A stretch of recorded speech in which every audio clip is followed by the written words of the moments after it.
What is going on, everybody? Welcome back to the Inside the Shell podcast.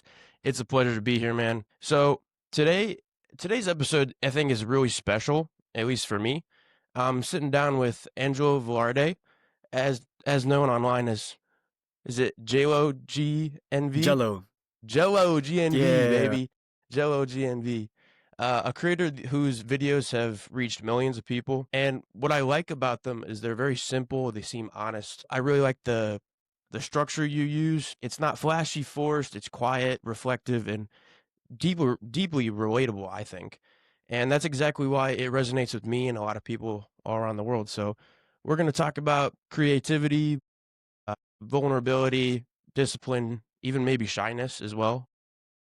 Oh, yeah. What it actually takes to show up online when you don't feel confident. So without further ado, Angelo, I really appreciate you being here, man. Hey, Ryan, I appreciate you, bro. Thank you for just reaching out and bringing me to your podcast. It's an honor. Absolutely, bro. So we're gonna start off with the quote of the week, which is our first segment on the Inside the Show podcast. So I always let the guest go first. So I'm curious to Okay. see what you brought. Yeah, no, I think the one quote that I really go by like a lot, like what you said is, I think the one, I'm gonna mention the one first that I heard from a video is work based on passion and discipline, not emotion. Just because when you work towards emotion, when you base your actions towards emotion, you tend to go off track a lot because, we're humans, our emotions take over us sometimes, and we sometimes do actions that we will regret later in the future if you base it on your emotions. But if you base your actions off work and discipline and passion, then you're going a long way. Because with discipline and passion, that's what you want to do for that's what you want to achieve. So if you base your works and everything off that, then you're going a long way and emotion will not trample you at all. And with the Bible verse, pretty basic here for everyone. Pretty sure everyone knows this is Philippians 4:13. I can do all things through Christ who strengthens me. I literally have a brick verse over here that I look at every time I edit over here. Nice.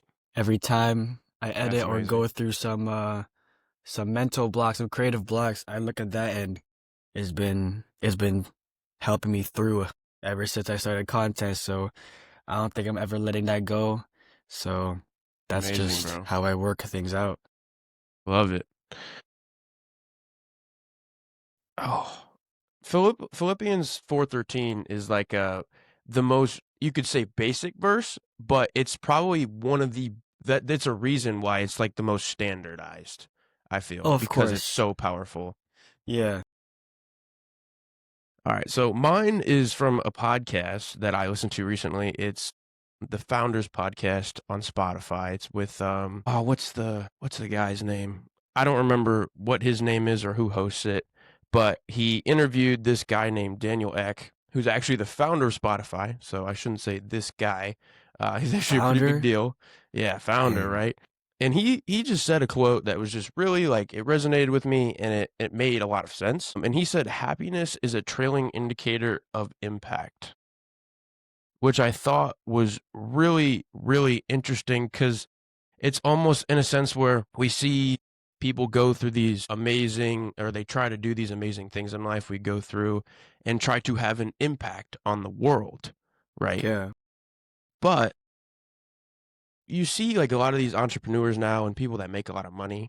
You see, and I've read some of their memoirs, and they say that they're not happy after achieving this unprecedented success. And it doesn't make sense to me sometimes. I'm like, oh, but you have all these things, but it's really all these fleshly desires that they have. No facts. And they're not filled with happiness, or they're not what's the word I'm looking for? They're not fulfilled in their everyday life. They don't have a purpose anymore because once they already fulfilled their quote unquote purpose, they feel like they have no path.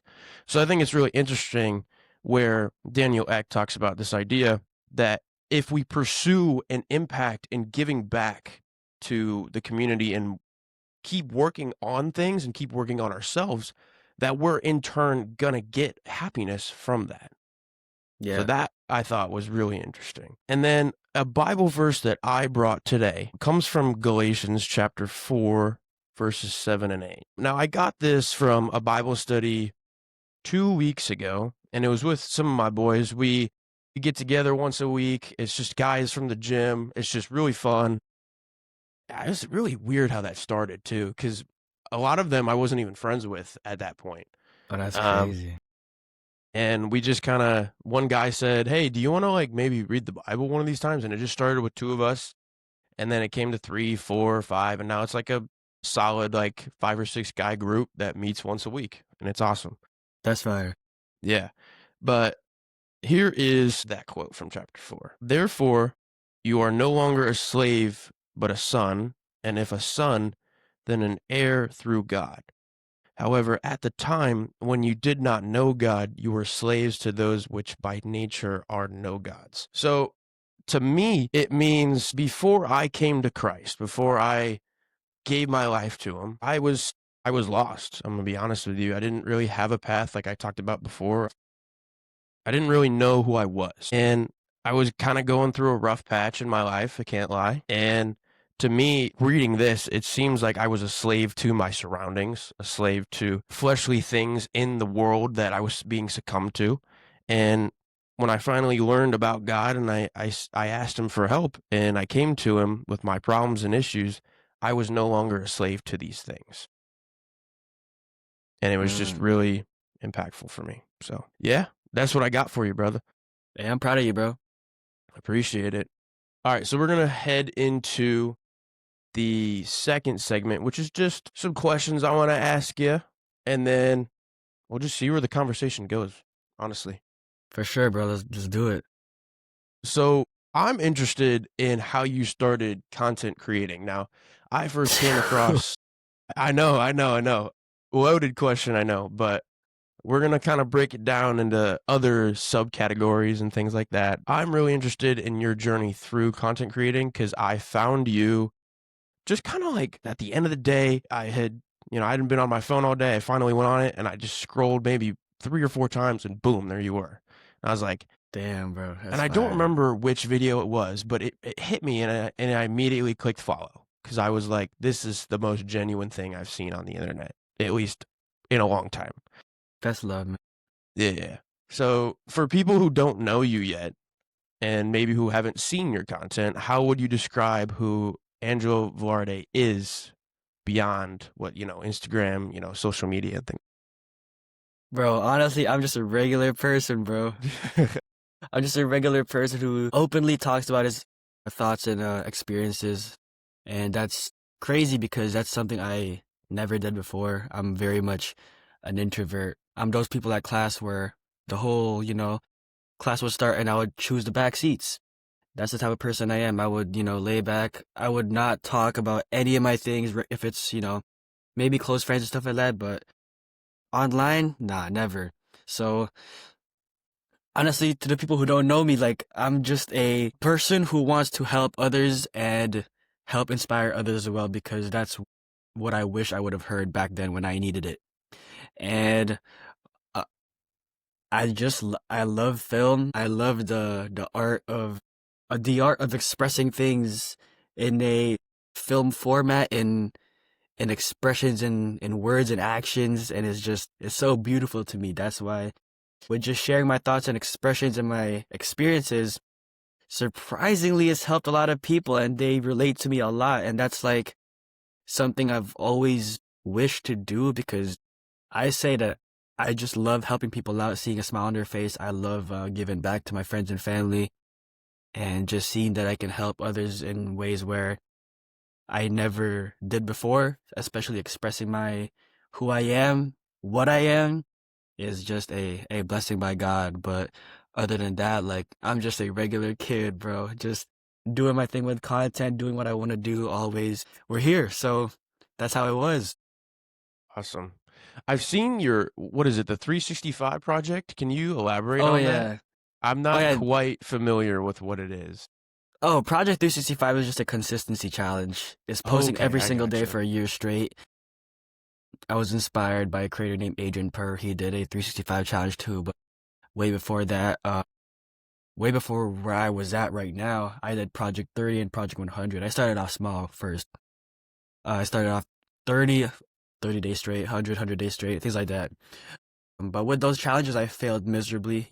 I completed the challenges, but as of like trying to build who I am, as of like trying to create for what I want to create, I failed miserably. I was basing my content of just creating off what other people were creating. So not even inspired, just straight off copy and paste. Even Project 30, I failed posting 30 days straight. I posted till about 24 days. Then I took a break for a year. Then I came back and finished it. And then I wanted to redeem myself again. So I did Project 100 and I did that 100 days straight, but still didn't find myself. But crazy thing is because throughout these two projects, 30 and 100, I wasn't with Christ. That's the thing. That's honestly the sole reason why I didn't deserve what I wanted, deserve what I was dreaming of, because I wasn't fulfilled with Christ and I was chasing fleshly and materialistic things. I was chasing the numbers. I was chasing that that excitement of video blowing up. I was chasing that. Yeah. But then eventually I finished that and then I got to, think about it for a little bit, for months. I seen Adrian Purse 365 challenge. I was like, something I might do in the next upcoming years. On my birthday, that's when I started it because I want to end it off on my birthday as well. Nice little, celebration as for that. But I don't know, I felt like with a 365 challenge, it's been in my head for a while just because I've always wanted to do content creation for life. I want to have that till the day I die. With starting 365, I was just praying a lot. I was praying a lot that things would work out. I wish I won't burn out. I wish I can start finally creating. So with Project 365, instead of just doing consistency, I also did working on my faith, working on myself, working on my craft, and really putting out what I love. It started off the first 15 days as a vlogs. I love vlogging with my friends and stuff like that. But eventually it got to a point where I was like, I want to connect with my audience a little bit more. I want to create a community where everyone feels at one and everyone feels heard and seen. So that's when I started talking about the Bible. That's where it all started. And then eventually, I didn't want to just give out quotes and act like that perfect guy on the internet trying to help people out because I'm nowhere near that. So I just started speaking about my experiences, what I feel, what I go through, what my challenges are, what I've jumped over, what I've actually healed up from, and I'm where I am now, and that's where people are loving me for it, and it's just all glory to God once again, because I never was the person to have that much people listen to me, more so have that much friends. I only had like a couple of friends growing up out of elementary school. I never would really try to make new friends even in university, and because of that, I took a gap year to pursue content creation full time, to make my dreams a reality. And Okay. all glory to God once again. Like we're making a lot of progress as to what my notes app has. Like I wrote down all these goals and I'm achieving a lot of them in a short amount of months, in just 5 months, and I still have a whole 7 months to go. So that's what Project 365 is about. Consistency, posting what I love genuinely, working on myself, working on my faith, and just making my dreams come true, helping others, inspire others as well. Did you find it hard to be authentic starting out? But yeah, for sure, bro. Like what I said before, I always tended my thoughts, my sentences, and what I would say just to please what others would think as well. So it would never be like my authentic self. It would never be what I genuinely think. I would say things based on what the room is saying so I can feel fit in. But I felt no satisfaction towards that. I felt no joy because I just felt not heard inside, but I felt hugged in a way in a room where they're not really hugging me. They're hugging the thought of me. But now I just want, I'm speaking straight of what I feel, and whoever doesn't love it, doesn't love it. Whoever loves it, loves it. So that's just what I come to accept. me, God, passion. That's all I care about. Awesome, dude. Yeah, Yeah, bro. I love that, honestly, because your content is just so it's I feel like it's so simple. Yeah, I try to make it as simple as possible. Your reels are simple, but it's like I see some of your projects, like especially on YouTube now. I've delved into kind of watching those when you talked about like the art of film, and it is really amazing to see. Like, because I started this podcast and I'm like, oh my gosh, there is so much that goes into this. Like, No, I I know. started it and I was like, wait, it doesn't edit it for me. Like for real, I was like, wait. I have to spend 4 hours editing this thing because the whole editing process is we might talk for an hour, hour and a half, let's say, Mhm. and some interviews are longer. Some conversations last like I had a conversation with a guy recently. It was like 2.5 hours roughly. Dang. So not only do you have to go in and listen to it all, you have to pick out things you don't like. You take out filler words, you take out this, and you have to listen to the whole thing. So that's just 2.5 hours right there. And Literally, then you bro. gotta edit it on top of it. So it's like another two. Yeah. So it's a lot of work, but I'm so happy I started it because it's another aspect of my life that like I'm just so thankful for. Because I mean, sure, I'm not like the number one podcast guy out there. Now, did I draw some wisdom from other ones to try to create this? Of course I did. But I think what's important is I want to talk more and express myself more and be as authentic as I possibly can. I just talked to a guy recently who I know, yeah, I know him really well actually. And I told him I had a podcast and he had no idea. He had no idea. And he went and listened to it and he comes back and he's like, dude, like you're the exact same person, when I met you and when you're on your podcast, That's which is fire. probably the one of the best compliments I could ever have gotten. Because I try to be like just like you, as authentic and as personal as I can be online, as well as offline as well, and just talking to regular people. Just be So your authentic self, bro. yeah, it just speaks to a creativity piece of even both like in both of our lives. I think Mm-hmm. now obviously yours is a little different. You're working with a whole camera set and everything, and I be seeing your Bro. your vlogs. You got like a tripod and you got this camera, and I'm like honestly like I envied you at one point. I'm like, dang, I want that camera. It's cool, man, because you see the product of what comes out of your filming processes, and it's just extraordinary, dude. I Yeah, I love the appreciate shots that it. you have. Like I remember watching a video that you had online. It was you had a conversation with your buddy by the lake, I believe, or a body of water. And you Mm. just sat down and you talked to him for a little bit, and you played like a question game where you asked each other questions. Oh yeah.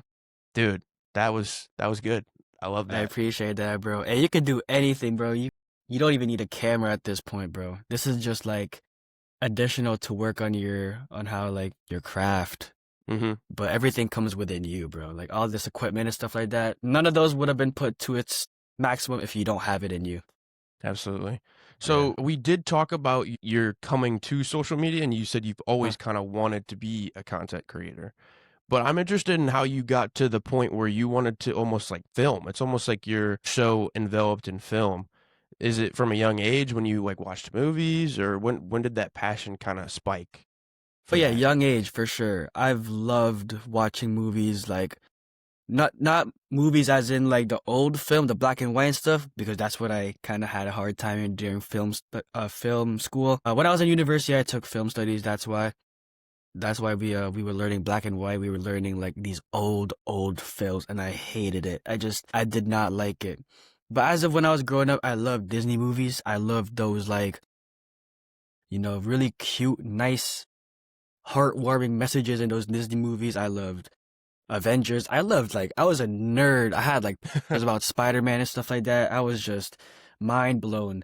But the film aspect, I love the storytelling. I love the little Easter eggs, the little hints they have based on real life events and real life meanings. And I love the cinematics for sure.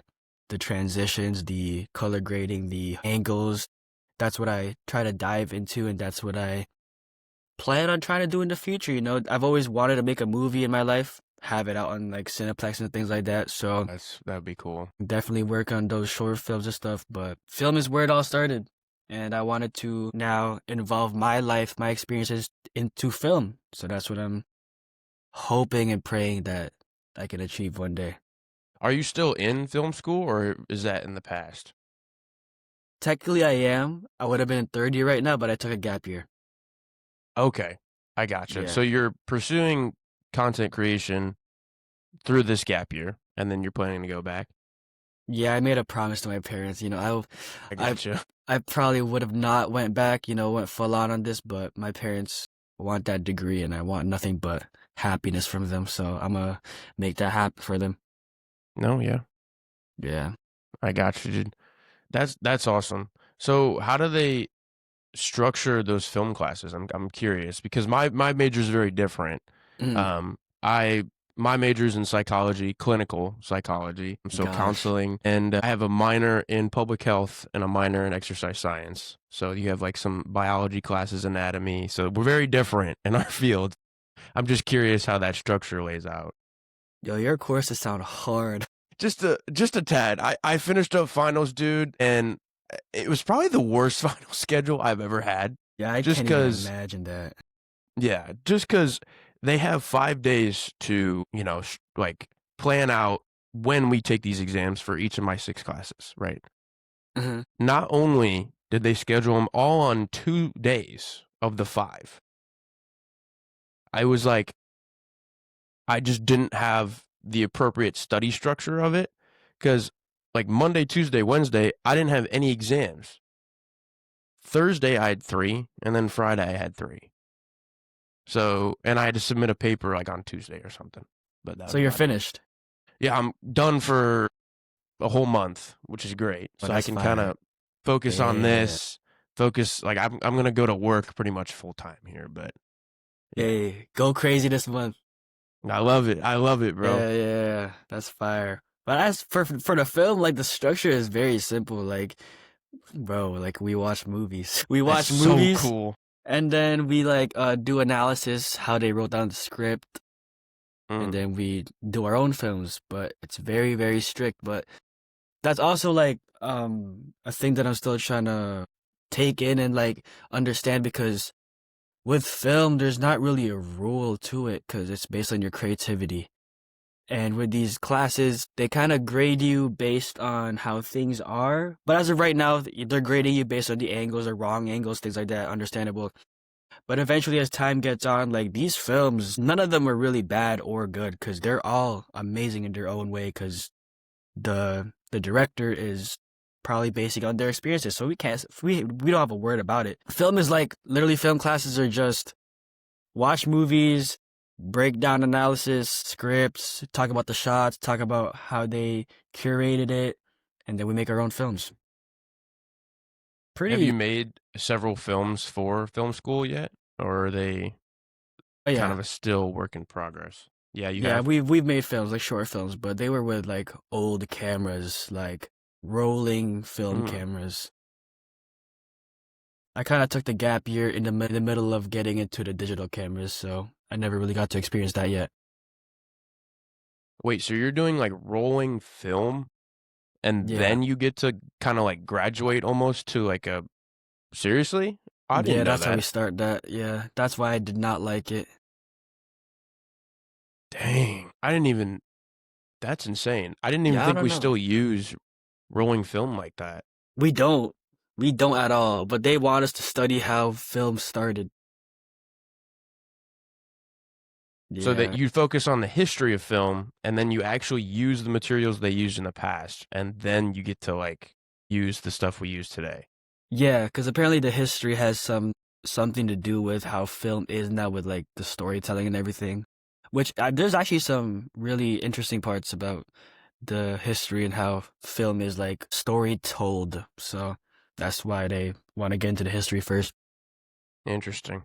So you mentioned like Disney movies and things of that nature. So my question to you is what are some of your favorite movies and did they spark, like I said, that love for filmmaking? Oh loaded yeah, question, but there's a 100%. lot of there's a lot of great movies out there. So Yeah. I think one of my childhood favorites is definitely Finding Nemo. That one's mm, like a childhood banger. I learned a lot from that. But a Disney movie recently, I forgot what it was called. You probably seen a lot of inspirational videos about it. It's about a black artist piano who wants to oh, achieve Soul. soul. Yes, that movie was crazy. That one sparked a lot because that's talking about passion and your calling. So when I watched that movie, it just instantly made me want to do pursue what I wanted to do. Honestly, the sole reason why I'm pursuing what I'm doing right now, because there's a lot of things like you think that this is your dream, but actually no, it's not. Deep down, you know what it is. Things like that. So definitely those Finding Nemo and Soul. Finding Nemo just because of just how like the score, the songs. That's also what I love about film. The songs, the background music that goes with it is beautiful. That's awesome. Yeah, the I actually watched Soul not too long ago. I've been trying to watch more movies, and now that I have a little bit more time, I'm gonna be Yeah. watching movies again because I took that whole like 5 month thing where I'm like, I can't do anything but put my face in a book, you know? Hmm. But Soul was a very interesting movie, and I think the most impactful scene comes from like the end when he's talking to his mother, and he's Yep. like, "If I died today, my life would amount to I'm nothing." out to yeah. That And was I fire. I remember hearing that, and I'm like, "That's the most unbelievable thing I've ever heard." And he was so fearful of failing. He was so fearful of not taking that first step to his career and getting on that stage and playing. Yep. And he was a struggling music teacher, and it was really interesting to see how he had such a burning desire. And then obviously he had just is it towards the end of the movie, right when he comes back from the dead because he had died, Yeah. comes back and then he realizes what's on the other side. He just goes, he would have saw what his life would have amounted to if he didn't take that step. Yeah, I think that's what it was. Yeah. And then he's telling his mother that. And I'm just like if I was his mom, I was like I wouldn't even know what to say. Yeah, bro. It's one of those Disney movies that it hits harder than most things. It hits surprisingly for a Disney movie. It's really deep. Yeah. Have you seen the movie Whiplash? No, but I know that one's a No. banger. Yeah, bro. Go Those watch old, that. That is yeah. it's music oriented like Soul, but in terms of similar lessons learned, I would say it's probably the opposite. But yeah, it's a fantastic movie. The actors and it's with Miles Teller and J.K. Simmons, unbelievable. Yeah. But yeah, I recommend that to Yeah, I've seen a anybody lot of who's clips about listening. that. Yeah, yeah, it's wild. It's Yeah, wild. I'll definitely get into that. What are your favorite Disney movies though? Don't ask me that. There's a lot. I grew up with Cars, honestly. Come on now, I Um, grew up with that too. dude, Lightning McQueen was the goat. Yeah. I feel like it got progressively worse though. Like 2 and 3, I was kind of just like, Yeah. I don't They really try to mess do a little around. something. Yeah, I mean the second movie was all about Mater, and I think now I'm more appreciative of the movie. I'm like, okay, it's a movie about Mater. That's kind of Hmm. cool. But before I was like, Lightning McQueen's not even in it. Like he's barely in it. The third one was interesting because it was like him passing the torch to I think what was her name? Cruz Ramirez was the new car, something like Think that. so, yeah. He passes the torch on to her, and she gets her shot of racing, which was a good message. I liked it. Hmm. But like a part of me was like, oh, I just really want him to beat Jackson Storm. I'm like, bro, Lightning Yeah. McQueen can beat this new car. Like, come on. But no, I would say Cars because the lesson at the end and the character development he goes through is unbelievable. Because he goes from this like snotty, cocky guy, or car, I should say, and at the end he gives up the piston cup to help the other car. Was it Strip Weathers, I think, the king? the blue car. Yeah, he pushes him across the line and he takes third place. And he's like, it's not about winning anymore. It's about the journey of how I got there. It's about all the people that came just to see me race. That Yeah. to me, I was like, that's what like relationships are all about. Yeah. And then I would say another one just to throw out there. That's tough because they keep making some really good ones, and you took Soul from me, so I feel like I can't took like Hey, Soul's a banger. Like, I wouldn't blame you if you said Soul too, bro. Like, that one hit me too. I would say either Incredibles or Oh my gosh. Yeah. Coco. I really like Coco as well. Coco had a message. I didn't really get into it though. It was the importance of family is what I took from it, because he goes back and he dies, or he goes to the spirit world, or on the Day of the Dead, and he comes back and he realizes that like like he's running away from his family the entire movie because he wants to fulfill his dream. And then when his family comes back and actually realizes that like this is his passion, this is what he wants to do with his life, they're accepting of it. And when he comes back to the land of the living is what they call it, and he like sings to his grandma who has Alzheimer's and like is forgetting and she Yeah. has dementia. She listens to him play and she reminds herself like, oh my gosh, that sounds like my dad, and then she remembers him.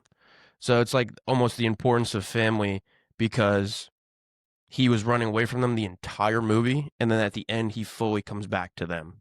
Um, and they all kind of, I don't want to say live happily ever after, but it's kind of the outcome of what happens. Yeah. So again, I think Disney movies are great. Like they might seem like so nice and cute on the outside, but some of them they There's a hurt. deep meaning. They hurt, yeah. There's a deep message. It's crazy. Yeah. Okay. Let's let's segue this conversation back, because we just yapped Disney about movies, man. movies for a hot minute, but I love it. Yeah. I'm a big movie watcher, man. Facts. Like I said, I'm trying to watch a little bit more movies on my break, but Get to it, man. It really sparks something in your head. I'm telling you. yeah, I have a whole list. I have like a Google Doc that has like 100 movies on it. Oh, you might binge watch. I'm currently making a top 100 list. Oh, Yeah, Julius. so That's gonna be yeah, it's a crazy. project. It's a personal Yeah. project. That's gonna be fun. So I think what interests me about your content creation is, how do you decide when something is like worth sharing, or you like keep it private and you don't post it? Yeah. Well, damn.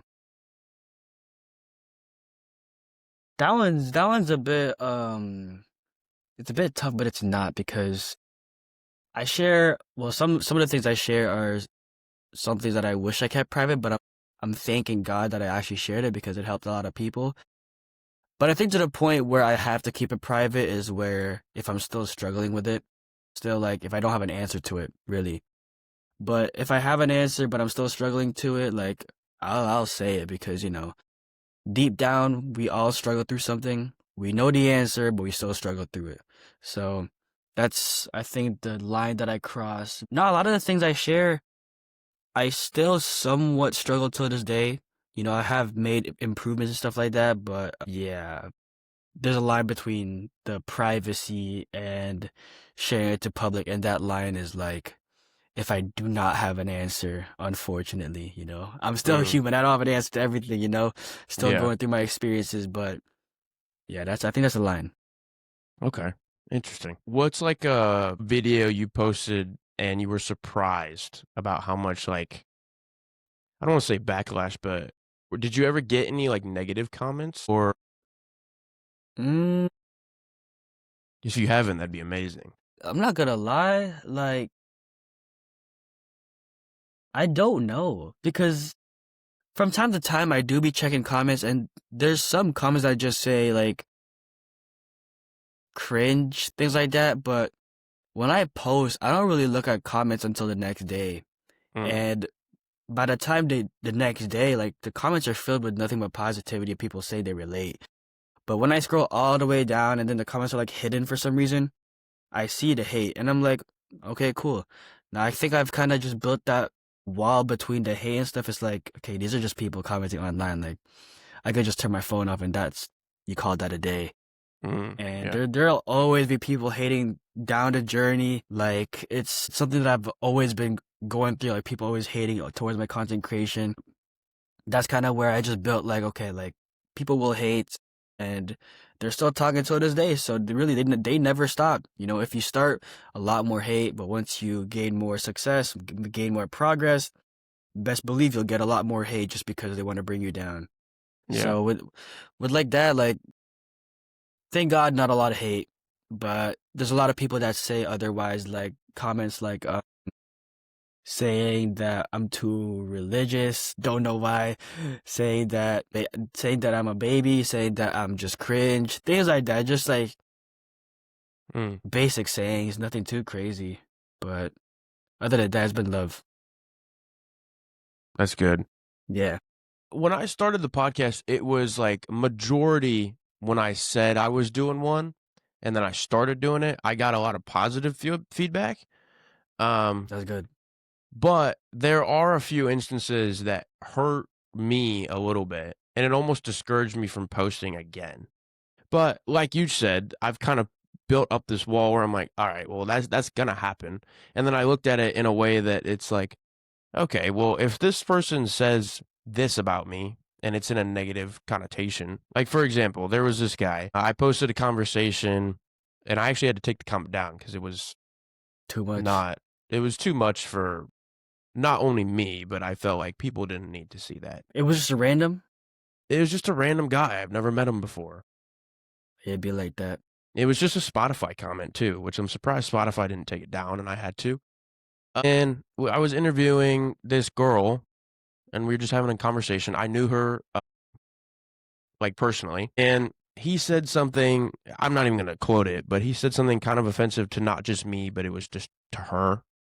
Like he said something really mean about her, and I was like, okay, well, you had to take time out of your day to listen to an hour podcast. Right, because I actually saw that you can. So Spotify, like the creator platform, you can see who views and who watches and how long they watched and listened Seriously? to your You can see podcast. that? Yeah, it's interesting. But the interesting part is he watched or listened to 85% of the podcast, which was an hour, so about 45-ish minutes, 50 minutes, and then he took time to type a comment that was hurtful to her, the guest, and me. And I'm like, you took like an hour out of your day to do that? And it's, to me, it's almost comical now. Cause it's like, Yeah.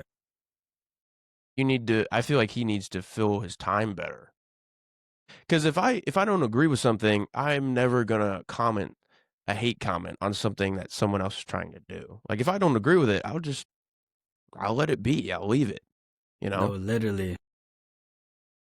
He might have So probably it's just just, I like don't know. struck a nerve or something, like something that he had to just type in a hate comment just to fill a void in him. That's usually I how it'd know be though. it's so interesting, but I like what you said about keeping that wall up because that's kind of what I've built now. That's Where I'm good, like, bro. okay, well, I don't really listen or read the comments that I get. I don't get a ton of them at the moment because this podcast is still in like the baby phase, what I call it, the infant phase. Yo, get Um, ready though. I'm praying for it, man. I'm praying for it to kind of take off. I mean, Now I it's gonna have go like there. I believe that. I have quite a few listeners now, but it's not like anything substantial. But I'm thankful for every single one who just clicks to play. Honestly, Eh, it's not really about like I started it and I was like, yeah, it's not really about getting like famous or anything like that. I kind of just want to express myself in a new way mhm. that I've never done before, and I want to be authentic and tell people maybe some wisdom or something that they can take away from what we talk about on anything that, anything we talk about. Like even just you coming on and talking about your relationship with God, like that's just important. And a lot of people might be on their faith journey right now and they might take some wisdom from what we are talking about and apply it to their life.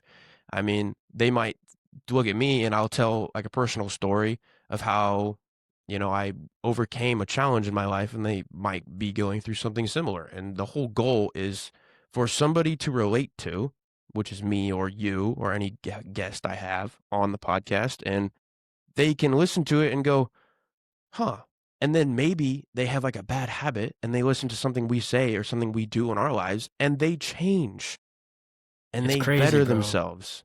That's the whole goal. That's why I want to do this. That's why I'm so passionate about it. Hmm. And we're on, I think this might be episode 12 or 13 at this point. Going crazy. Okay. And I'm thinking like, man, let's go to like 200 episodes or something crazy. You could Cuz go this is way more, man. yeah, this is the most fun, one of the most fun things I've started to do and one of the most fun projects I'm doing. So, No, Jeremy, I can see this taking off. Just take advantage of the short forms, and you got it. yeah. And I'm following in your footsteps. I'm going to be getting not like a crazy camera, but I'm going to get this high quality webcam here in a bit. Hmm. So it's going to improve, for virtual podcasts. And my goal is to do an in-person podcast too. But my only thing is like I need another mic. I need another set of headphones and Through things that. like that. And I'm, struggling college student. So Now work in you'll get progress. there though. That's gonna be like an investment, bro. Everything's an investment, bro. I'm telling you, it's Yeah. crazy. What things have you invested besides like the Camera. physical? Yeah. If not physical things, like I definitely invested in my time and my unfortunately a bit of my health, like my sleep Mm, is getting a bit deducted because I have a lot of things that I want to do. Missing breakfast sometimes, like I wake up pretty like around like 11, so I have to do like a little brunch, things like that. But other than that, like it's mostly been investment on the physical things because bro, storage and oh everything yeah. like that. I think I have everything that I need to invest on, like big camera lenses, MacBooks, everything like that. But storages just progressively get bigger. So that's Mm, something that even you might have to go through too. yeah. One day, storages, like hard drives and everything, it never stops. I haven't gotten there yet, but I think I will. I You definitely will, think I bro. will. It's worth it though, because you can just look back in the future and just like, give it back down to the kids and say like, yo, these are my footages, these are my, Dude, yeah. it'll be That'd be fire. amazing. Yeah. Like, hey, this was your dad when I was Literally, they young. can watch it on the TV. That's Yeah. fire experience. That'd be awesome. Especially you, like when you eventually make your movie, be like, this is your dad's movie. Watching it with your family in the theaters, that's something else. That'd be amazing. Yeah.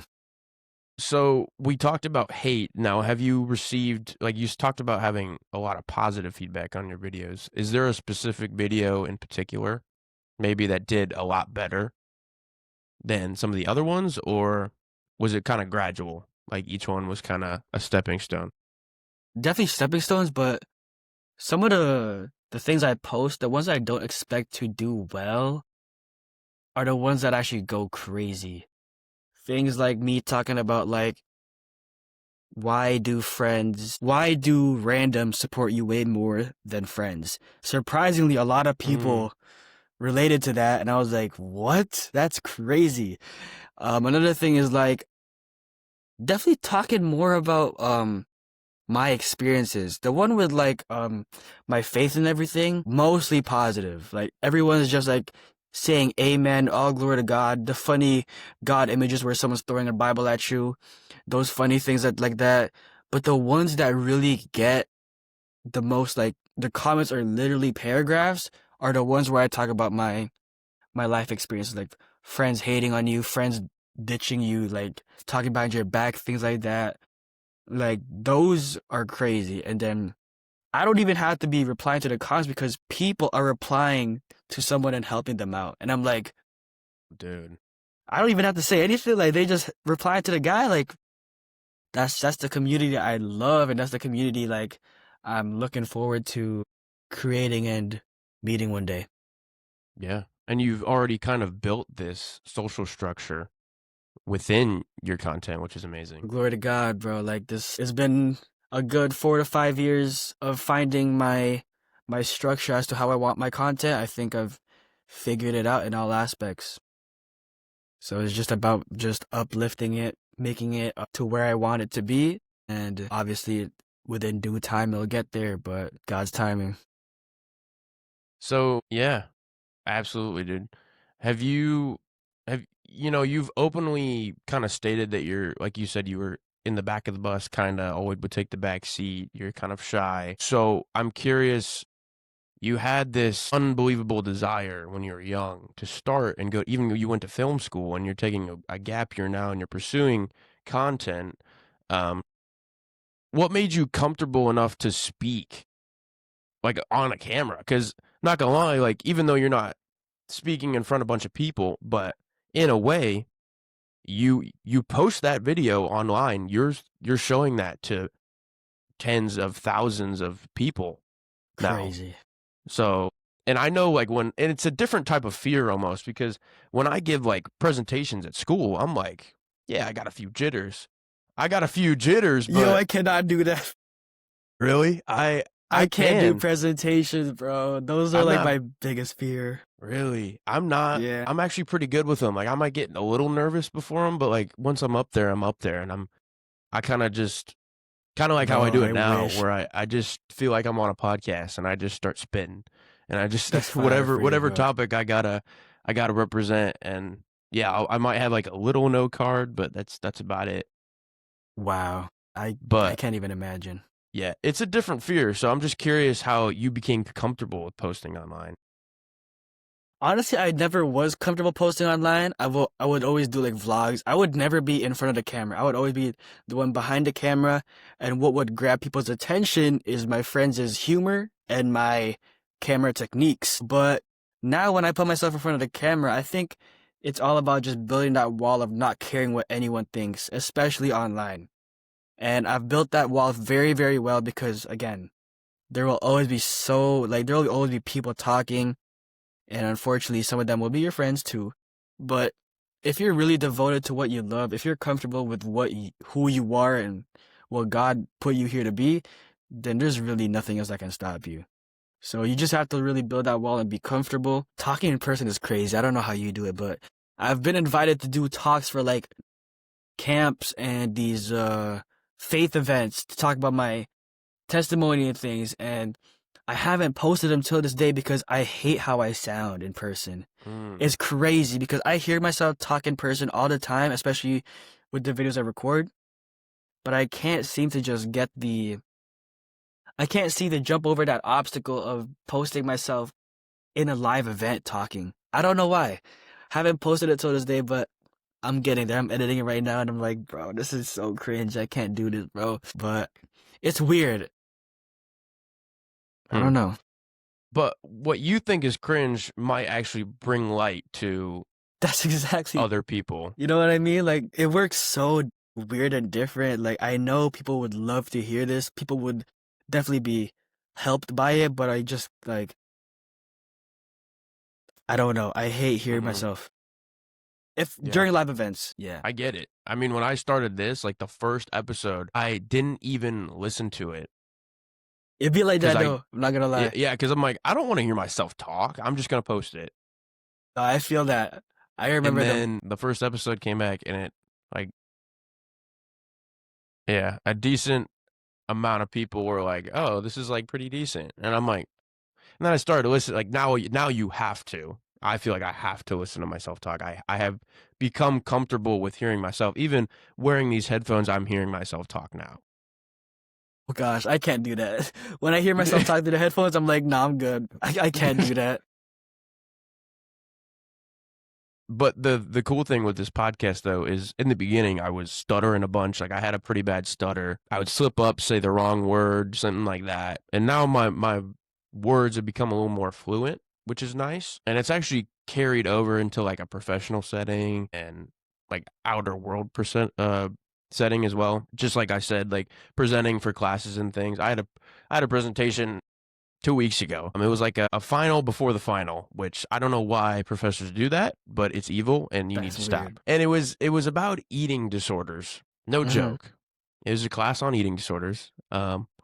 And I'll tell you, I kind of have one and have had one in the past. I'm still Hmm. working to get that kind of worked out, I guess, mentally. But it all just comes with bodybuilding. Like when you just eat 5 times a day, people look at you weird, and it's just like a thing that Yeah. it's not standardized. So when I was sitting in this class, I went on like a whole rant My about goodness. It wasn't like a productive rant though, I would say. But I would say last year I was so fearful of even standing up and just talking to two people. And then, like, no joke, I had this presentation with a group of people, and I had this book here that I'm still continuing to read, but I even brought it up in my conversation. I mean, we did well on the project. I think we got like a 95 or something. Yes, sir. I talked for probably the most out of all my group members, which was shocking because looking back, I would never, ever have done that. Minimum requirement. I'd have been like, I'll say a couple things, read off a slide. I Yeah. wouldn't literally look at the class, but it's amazing how much like this podcast has helped me just speak and become comfortable with speaking. No, that's facts. When I record too, it's helped me speak too. But honestly, I still stutter, and that's crazy. You said you stutter. I don't hear like. You seem like you've been doing this for a good year, bro. Good years. Appreciate it, bro. Yeah, bro. The first episode was I still have it up online. I haven't taken it down because I don't really want to take anything down because I feel like my Those are mistakes, memories. yeah, they're memories I can look back and go, why'd I say that? Mm-hmm. Or something like that. Yeah. Definitely keep So those up. Those are something gonna be monumental to look back to in the future. 100%.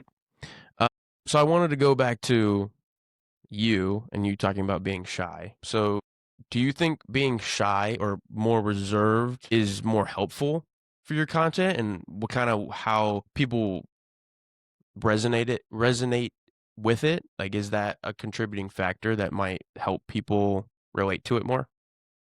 I think so because I think a lot of people in social media apparently a lot of them are shy.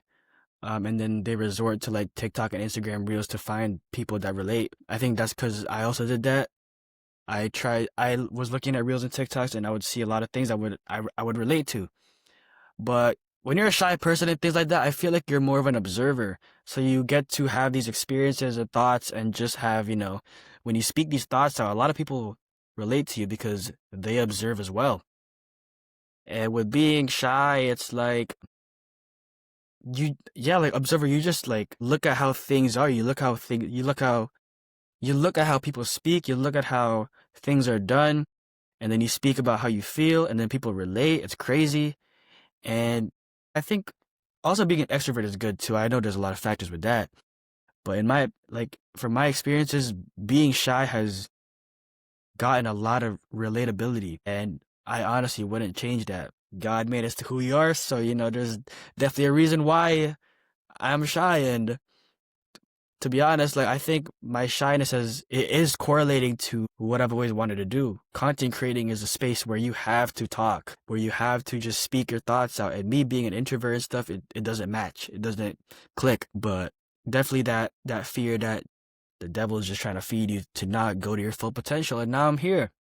So I really believe in that. Your fears sometimes correlate and try to bring you down to what your biggest strengths are. Oh, 1000%, dude. Yeah. How mm, so when you first started social media, how was your relationship with it? And then when your audience grew, how did that relationship change? My relationship with social media? Yes. Did At the it beginning, with social media, the relationship wasn't like that crazy, like not parasocial crazy, but I treated it as just a documentation, and I treated it as like just a space where I can post my memories and look back to because honestly, thank God I did that because I'm looking at things right now that I did a year ago, 2 years ago, and I'm like, wow, it's been time. And mhm. I think that's why things are working well because I really just posted just to post. Like, not in a bad way, but I posted just to like have my memories out there for me to look back to in the future. And I treated it as like an online journal, a documentation. People were not seeing these videos. I was getting like 500 views, but only like 3 likes. Eventually, 2 to 3 years later, it get like 1,000 views, 70 likes, and then 4 to 5 years to where we are now, it's getting bro, I don't even know. Like, Mm-hmm. but as my audience grew, I still treat it as a documentation journal. I still treat it as an online journal. I don't think that will change. There's definitely been some doubts and hesitations of posting certain things, like my little day in the lives and things like that. Me and my girlfriend's 4-year anniversary that I'm trying to post up soon. Mm. I don't know why I'm hesitant about posting that. I don't know. Maybe because it's just different to what I'm posting now. But I always have to remind myself that this is an online journal for me. This is an online documentation for me because I know somewhere down the line, I will look back 10 years later to what my 4-year anniversary looked like. You know what I mean? So that's definitely something I will never change. That's something I will work on. That to always keep it and treat it as a documentation journal because if you do, nothing will affect you. You're posting what you want to post. Mm. People Yeah. don't like it. There's a bunch of creators you can go to. Why are you hating on me? There's a bunch of creators that will fill your satisfaction. So just do you and literally document your life because you will look back at it one day Yeah. for sure. 100%. It's good that you have that foundation and like a firm foundation Hmm. of your relationship with social media, and it It was hasn't hard to get changed. there though, for sure. Okay. Well, why would you say that? Can I ask you that? I think because I've always looked at social media as a way for people to look at you and like you. And it's like a place, I've looked at it as a place where you get validation. But when I posted for validation, I got the opposite. So then Mm. that's where I stopped. But eventually I got the mindset of like, okay, like, I don't want to just like, I don't want to just gain validation. I want to post it and really look back at these. And then I posted a vlog and it resonated with a lot of people saying, yo, this is beautiful. I want to document now. And I'm like how a simple vlog that I never wanted to post has gotten traction as to where people want to document now. Literally anything you do, people will get inspired by it in some way, some manner. But it was very hard just because it was definitely a place where I wanted to feel validated. And when you're looking for validation, most likely you'll never get it. But when you're not, when you're like ignoring that fact of validation, you get it. You know what I mean? When you ignore things, sometimes the best things happen. I don't know. Sometimes it's like that, but it was definitely like a 1 to 2 year process of me figuring this structure for me. But got it now, so always there to help others find that. I love that. Hmm. That's amazing, dude. I keep saying I'm curious, but I Don't worry, genuinely bro. like I am. Because it's just the similarities and differences that we have are very very similar in terms of content creation, and obviously you're kind of on a whole different, I don't want to say level, but a whole different field is what I would say. But a lot of your content speaks to people who, honestly, I found it in a point where I was kind of in a grace period in my life. I had just done a bodybuilding show. I had just worked my butt off for like 6 months to make that happen. And I found your video and I was kind of in a grace period, but I would imagine Mhm. some people find your content when they might be at their lowest. And I would say, did you ever feel like that yourself when posting content like that? Were you ever in a dark spot and then has that led you to, you know, want to keep making content? Yeah, for sure. I definitely started at a dark spot. I started when I didn't even find God yet. I started at a spot where, like I said last time, I started at a spot where I wanted validation. That's why things were failing. I was looking at materialistic things. I was looking at things that won't even fill me to my soul. Yeah, and then that's where I just completely lost it. That's why I gave up because I had no faith in myself. I had no faith in something higher than me. I didn't have faith in the Lord. That's why everything failed. And it's like, you can't, like, sometimes it's good to start at a dark spot because eventually you'll find yourself. There's no better time than to start now. I don't think prepping all these things really help based on my own experiences. Obviously, certain things need some planning, but if you take too long to plan, eventually things will just not happen because you're not putting anything towards it. Mhm. So I think there is a value to starting at a dark spot, but for me, I definitely started at a dark spot. And within posting content, within just finding peace within myself, finding peace within God, finding peace within what I love to do, finding peace in just having a set circle and just having that foundation for me, eventually my dark spot became exposed to light. And honestly, God is that light. God, like, literally overshined the darkness, and everything just opened my eyes to like what my goals are, what my dreams are, things I really have to focus on, what things I don't focus on. Definitely during the journey, those things kind of seep into your brain a little bit, but those distractions seep in from time to time. But eventually, you'll build a really good foundation where it's like, okay, you know that it's not good for you, just flee away from it. Kind of that Yeah, thing. But that's how it was, really. I really like that. You touched on relationships and how important they are. And Mhm. I wanna stress to that to anybody who is listening into this podcast today.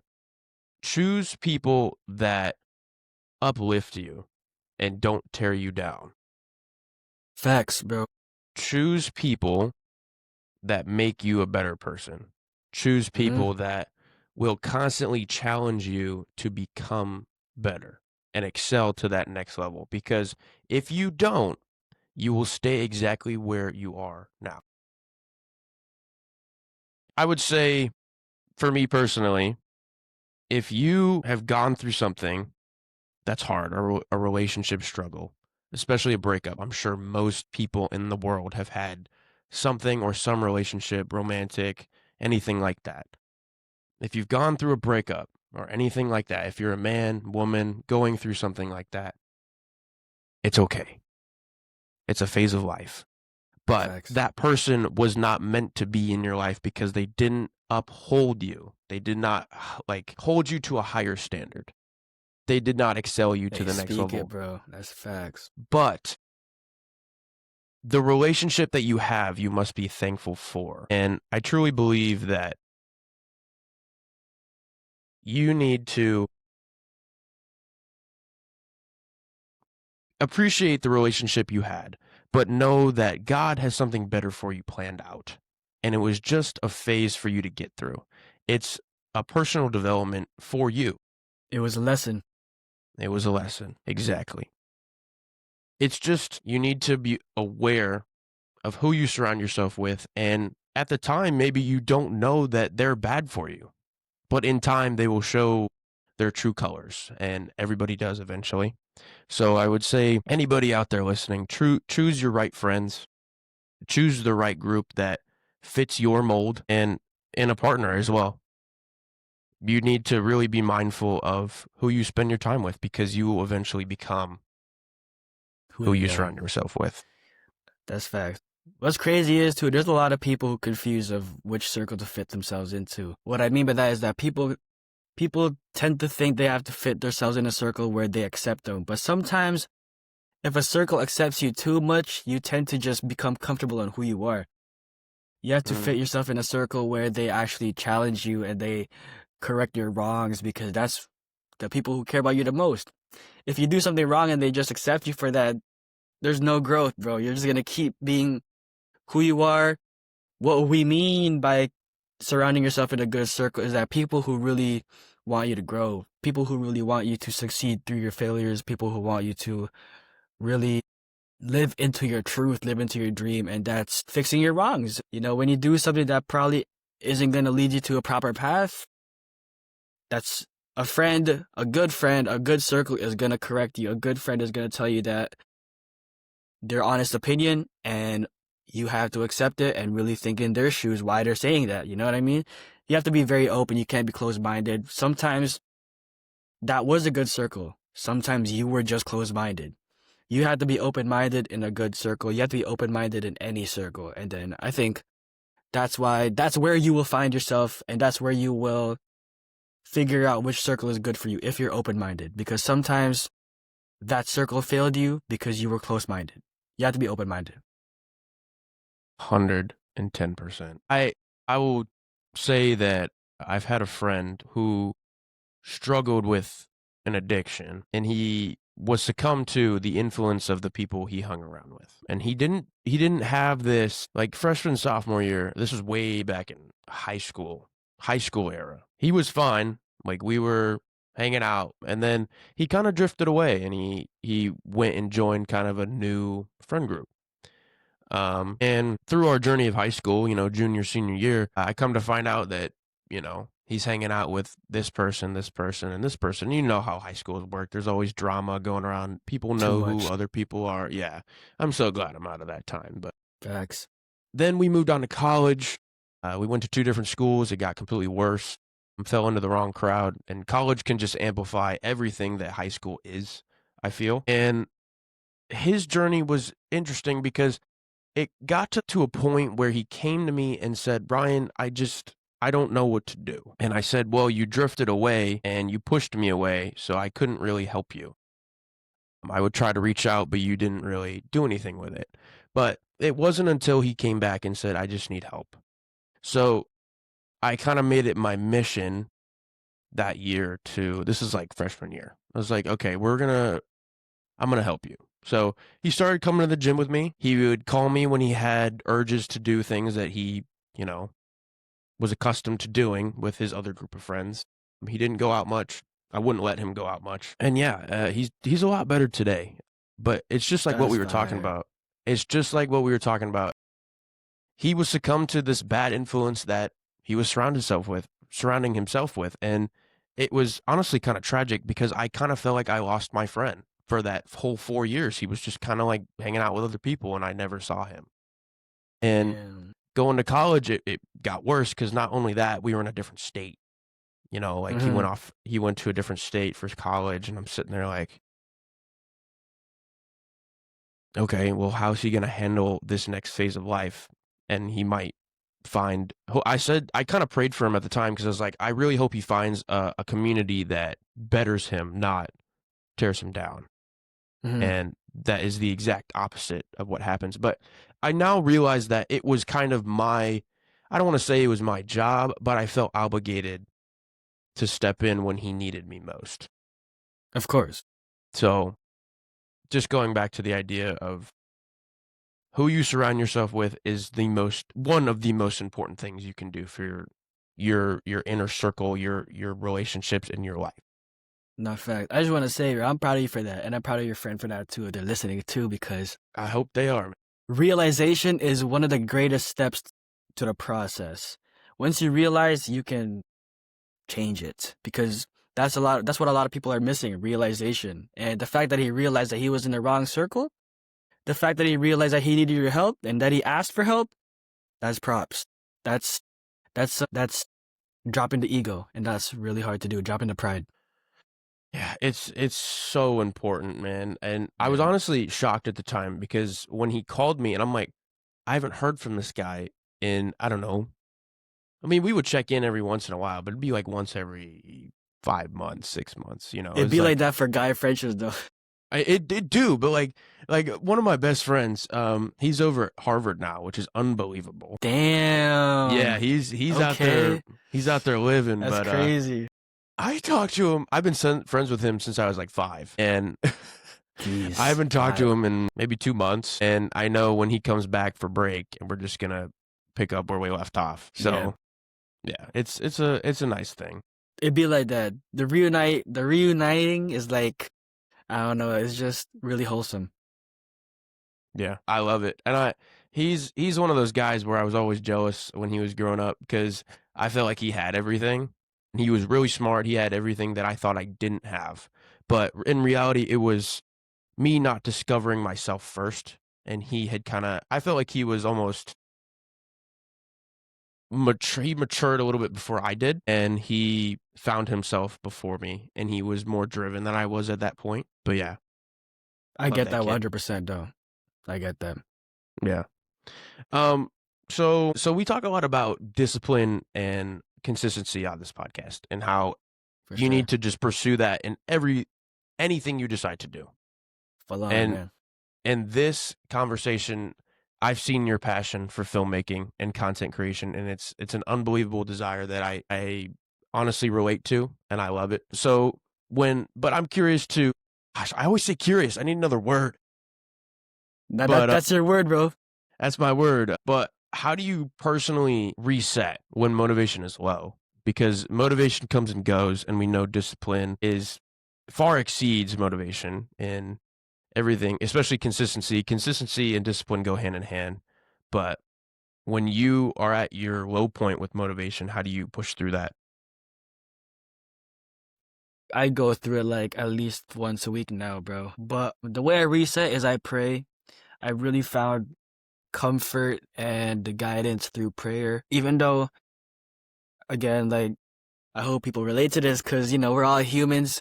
When I do pray, there is that sense of doubt if he's listening. You know what I mean? But once again, he prevails. He always proves that he's there. When I pray, I really do feel that comfort. When I feel lost, I also just go to things that give me sense of peace, and that's silence. Music is silence to me, which is, you know, kind of not really silence, but music is really silence to me. It calms me down. Going outside, taking a little walk, nature walk, sit on my porch real quick. Sometimes even gain inspiration. Go in a little scroll, gain inspiration, and then there I'll see like a little cinematic video, a little topic that I want to dive into, and then boom, it comes back. Just things like that. Even looking back at my posts too, I'm like, okay, I don't want to disappoint this guy, bro. I don't want to disappoint my past self. I just always have to remember that, I've been through this. I can go through it again. And I always have to remind myself that it just gets harder. It gets harder, but you get stronger too. So it's just that sense of realizing, and you gotta drop the pride. You gotta drop the ego of thinking that you can go through everything, because you can't. But genuinely, in my personal experiences with God in my life, I've gone through things where I would have most definitely failed. So during those burnouts, during those creative blocks, I just tend to lean on prayer a lot. I tend to lean on looking back at my past and just trying to make my past self proud and not making that same mistake again of quitting. Hmm. Would you say that you're fearful of not living up to your own expectations? Yeah, I would say so. I have a fear of not making things reality. That's probably why my drive is really strong. Even when I'm outside with my friends, it might be maybe a little bit bad, but sometimes when I'm out with my friends, I tend to think about what I could have done with this time, what I could have you know achieved with my goals, what what could I have done with this time that I could have made progress within my dream. And it comes from time to time. I think it's a lot of people go through that, and we're human. We have our little doubts and thoughts and stuff like that. And I think it's definitely just the fear of doing the same mistake from the past. I don't want to, I don't want to live as a bum. I don't want to live as like not fulfilling my thing and not making my parents proud, not making myself proud. Mm. But I really do find value within those fears, because the fact that you have fear of that just makes you want to go for it. It Mm. just makes you want to do things at 300% rather than 100, because you fear that that's not going to happen. Put your maximum effort towards it. If you don't want it to happen, then make it not happen. You know what I mean? Everything starts with you. It becomes reality from you. God can give you the strength, the courage, the humility, but without your actions, without you putting some actions within your life, nothing will happen. Because God can only provide so much. He's providing behind the scenes everything. But at the end of the day, we have to put action towards our dreams. And you can't let those fears take over, because that's the evil spirits trying to put you down. Yeah. But use that as motivation. Just because the evil spirits are bringing you down just means that you have such a value for your future. I love that you touched on courage, because courage is defined as the going through something tough, but it's not the absence of fear. And I touched on this topic before in previous podcasts, but courage, like I said, is not the absence of fear. You're going to go through these trials. God will send you tests, and he will test your patience. He'll test your dignity, your faith, and he will send you everything. And I know at 20 years old, I'm not done. I know there's going to be things where I'm like, I've We're already gonna go gone through through quite way a bit. more. Yeah, I've gone through quite a bit, but I know there's going to be like the heaviest thing that he's going to throw at me is going to happen in the future. And I feel like my job is to prepare for it. You know what I mean? And I think our job as human beings is to prepare ourselves for those trials, for those tests. We gotta prepare and remember.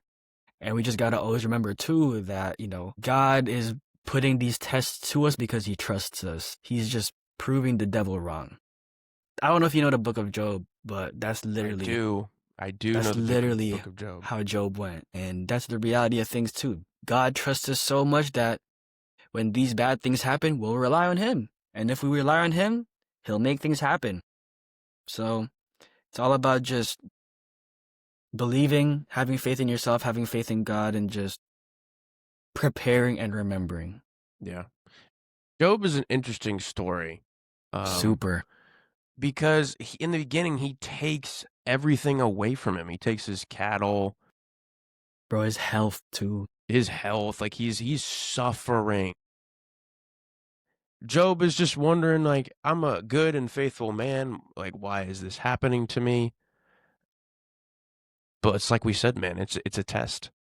Literally. Job had so much questions. He was even saying things to God, saying like prayers to God, like regular prayers that we would say to God, like, why would you do this? I don't deserve this. But yet he Mhm. did not sin. Yep. That's the crazy part to me is he didn't sin and he stayed faithful the entire. Just Like it's just a representation of what we need to represent, I think. And society today, I feel like is drifting away from morals cuz I was talking to my one of my friends in college recently. And this struck me as like a what are we talking about? Like what has society come to? Because he said something like it was he saw this girl on Instagram and she was, beautiful, right? Beautiful, really nice, pretty eyes, good hair, like a model. And he's like, "Man, if she walked up to me, all morals drop." And I'm like, I laughed at first, but then I really Bro. considered my response. And I was like, we as a society, I feel like will do that. We'll fold under worldly pressures. Temptations. Temptations, exactly. And I think that for him, I don't know if that was a joke, but it, I feel like that's an accurate representation of what society is today. Yeah, there's a lot of things that are normalized and it's scary. Yeah, like I don't. I worked till I'm not gonna lie. I pushed this interview back to 10:30 because I woke up late because I got home at like 1-ish last night. I work at a restaurant, so I work real late hours. Yeah.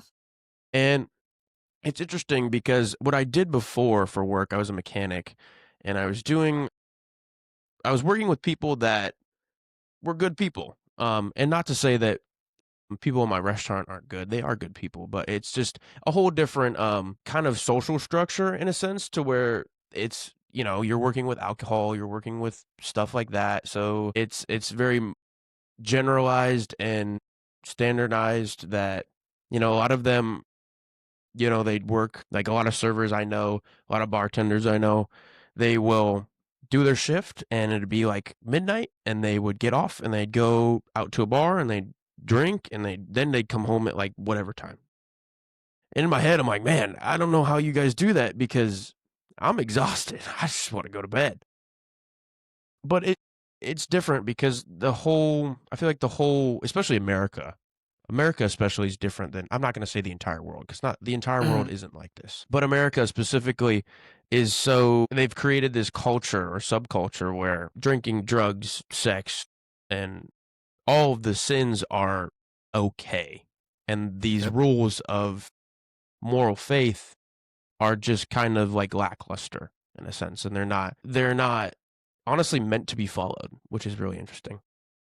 Yeah. A lot of these things are pleasure just to get your mind off things. That's the devil's works though. And it Yeah. sucks.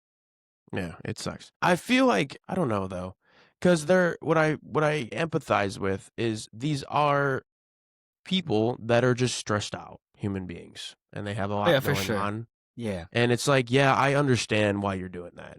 I understand. You're just trying to relax. I don't know. And people have different forms of relaxation. You know, some people meditate, do yoga, and the other half go to a bar and they drink alcohol. You know what I mean? Hmm. So for everybody has their defense mechanism, kind of. They have this outlet they go to And that's relieve completely stress. fine, you know? Right. Yeah. I don't. That's not what I'm trying to get at. Like, if you go to a Yeah. drink and if you go to a bar and drink, like that's completely fine. Yeah. But I don't know. I just think there's better ways to go about it. And I always tell them before they leave. I told several of the servers last night, I'm like, you guys just need to go home and go to bed. I'm telling you, good night's sleep fixes everything. I'm telling you. Facts. It's bad for just experiences, you know? They have to go through it so they learn. Yeah. Okay. I do have a couple closing questions for you. Because I For don't want sure, to bro. I don't want to, take up too much time in your day. No, no, I love this, bro. Awesome. I really, again, I just appreciate you being here. It means the world. For sure, bro. Thank you for inviting me, man. Come on now. So let's look down like the future. You said you want to have like this entire kind of lineage almost. You want to show your kids this, and you want to have this reputation that lasts quite a while. How do you want people to remember your work and not just your numbers? I would like them to remember me as just a I would like them to remember me as just a person who just tries to help, as a person who just is genuine, authentic, because I don't want to be known as someone just trying to copy. I want to be known Mm, as my name. I want to be known as, just who I was called to be. And honestly, despite whatever I'm called, despite whoever calls me this or that, deep down, I know what I'm doing. I know who I am, and God knows who I am. And genuinely, that's the only validation that matters to me. If I'm doing the right thing, that's all that matters. Whatever people call me, so be it. Deep down, you know who you are. But genuinely, I feel like I'm put in this world just to express the thoughts and experiences that a lot of people won't have the courage to do so. And I would love to explain that and put that out in a way where people will feel inspired, aka films, aka mm, content. You know, I think I was given the skill of digital's filmmaking, computer techie stuff, cameras to express things in a way where people will find beauty, where people will actually feel inspired. People feel inspired in movies, content, whatever, and to express it in a much more beautiful way, in a cinematic way. And, I think that's what I was just put in this world to just express the things that people don't have the guts to, so that it can be exposed. Once that darkness is exposed, it'll forever be in light. So mm. you just always gotta be that person, be that one person to stand up for other people, so other people can be inspired to stand up as well. Because I was also a content consumer. I was one of those, and eventually I just I stood my ground, and I started my own thing. And now I'm all glory to God. I'm helping others start their own thing as well, helping them inspire others. The one of the mottos I go by is inspiring to inspire. That's literally what I go by. I don't want to just speak my word and have this ego that I'm a perfect man. No. I think being a person who is going through a lot of things is honestly the best thing, because a lot of people will understand and a lot of people will realize it too. And that's where they can find success, and that's where they can find the way to put a bandage on it, to expose it to light once again. But yeah, I want people to remember me as a person who just does what he loves. That's what it is. That's awesome. Love what you do and how you do it. I appreciate that, bro. Yeah, You too, man. You'll flourish. I know that.